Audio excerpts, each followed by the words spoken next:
எல்லா புகழும் இறைவனுக்கே. பூரி செய்வதற்கு தேவையான பொருட்கள்: 200 கிராம் வெள்ளை ரவை, 100 கிராம் மைதா மாவு, 50 மில்லி தண்ணி, ஒரு பிஞ்ச் சால்ட்டு, 5 கிராம் அளவுள்ள தயிர். அடுப்பு பற்ற வச்சு ஒரு கடாயை வச்சு 50 மில்லி தண்ணி, ஒரு பிஞ்சு சால்ட்டு, ஒரு ஸ்பூன் தயிர் போட்டு அது இப்படி கொதி வரும்போது ஆஃப் பண்ணிடணுமா. ஆஃப் பண்ணிவிட்டு அந்த மாவையும் ரவையும் கொட்டி கிளறினேன். கொஞ்சம் நேரம் வெயிட் பண்ண முன்னையும் மாவு வாரி வந்தோடனே கையிலேயே மெதுவாக பிணைஞ்சு மூடி வச்சிட்டோம்மா. 6 மணி நேரம் லீவிங் பீரியடாக விட்டாச்சு. 6 மணி நேரத்துக்கு அப்புறம் எடுத்து மாவை திரட்டி பூரி போட்டிருக்கேன். எப்படி வந்துச்சுன்னு நீங்களே பாருங்கம்மா. மாவை செக் பண்ணுறதுக்காக ஒரு பீஸை போட்டு எடுத்துருக்குறேன்மா. பாக்கி இருக்கிற மாவில் சின்ன பூரி செய்கிறதுக்காக நல்லா தின்னாக தேய்ச்சி எடுத்து உங்களுக்கு எந்த ரவுண்டு எந்த சைஸ் வேணுமோ அந்த சைஸுக்கு நீங்கள் கட் பண்ணி எடுத்து வச்சுக்கோங்கம்மா. இது ஃபார்ச்சூன் பிராண்டோட சன்லைட்டு சன்ஃப்ளவர் ஆயில்மா. இது லைட் வெயிட்டாக இருக்கும். இந்த மாதிரி ஆயில் ஃபுட்டெல்லாம் சாப்பிட்ணும் நம்ம நினைக்கும் போது சன்ஃப்ளவர் அந்த மாதிரிக்கு ஏதாவது நல்ல ஒரு பிராண்டட் எண்ணெய் நம்ம யூஸ் பண்ண நம்ம எப்போவுமே கற்றுக்கணும்மா. கற்றுக்கிறத விட வழமையாக அதை கொண்டு வந்துடணும். நான் இப்போ தேய்ச்சி எனக்கானதை நான் எடுத்து வச்சுருக்கேன் பாருங்கள். எண்ணெய் நல்லா சூடாகி வந்தது மீடியம் ஹீட்டுக்கு போயிட்டு ஒரு பீஸை இப்போ போடுறேன்மா. போட்டுட்டு அது மேலே சுடுற எண்ணெயை மேலே அப்படி கரண்டிலே எடுத்து தெளித்து விட்டேன். இப்போ பாருங்கள் நல்லா உப்பி வந்திருக்குது. மீதி இருக்கிற சின்ன பீஸுகளையும் சின்ன பூரிகளையும் போட்டு எடுத்து உங்ககிட்ட காமிக்கிறேன்மா.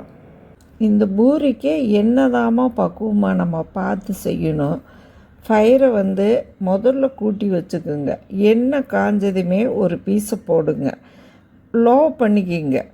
அந்த எண்ணெய் மிதமான சூட்டில் இருக்கணும். கரண்டியில் எண்ணெய் எடுத்து மூழ்கிற மாதிரி எண்ணெய் எடுத்து ஊற்றுனீங்கன்னா அது தானே உப்பி வரும்மா.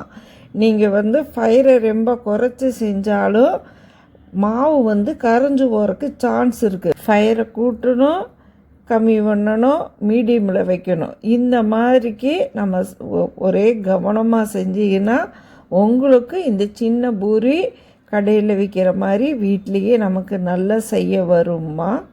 இப்போ நீங்கள் ஒட்டுக்கா கொட்டி அப்படி ஒரு அலசி எடுக்கிறது எங்களையாட்டிருக்கிறவங்க பண்ணிடுவோம்.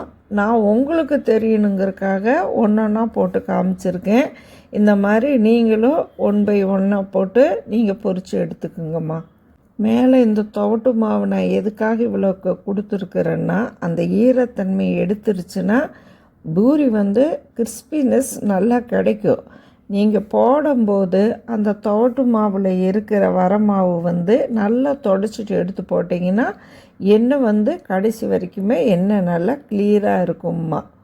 நீங்கள் பார்த்து செஞ்சுக்குங்க. இந்த சின்ன பூரி போட்டதுமே எண்ணெய்க்குள்ளே கரண்டி வச்சு அமுத்தி விடாதீங்க.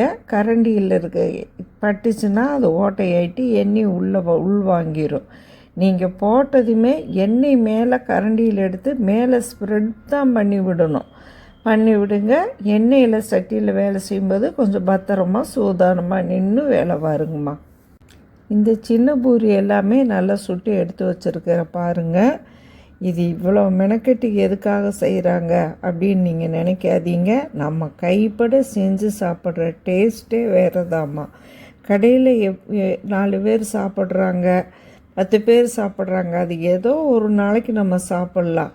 நம்ம வீட்டில் செய்கிறதுங்கிறது நம்ம எக்கனாமிக்குக்கும் பலமாக இருக்கும், நம்ம ஹெல்த்துக்கும் ரொம்ப ரொம்ப பலமாக இருக்கும்.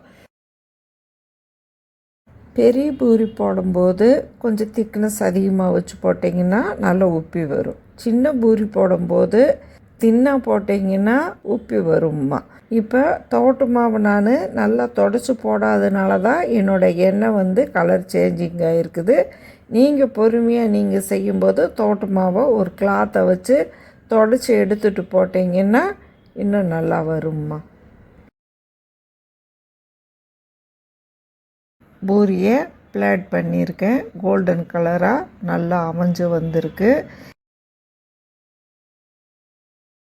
ஒரு பவுல் நிறைச்சி கொண்டக்கடலை, பீன்ஸு, உருளைக்கிழங்கு 3மே ஒரு பவுல் நிறச்சி இருக்குமா.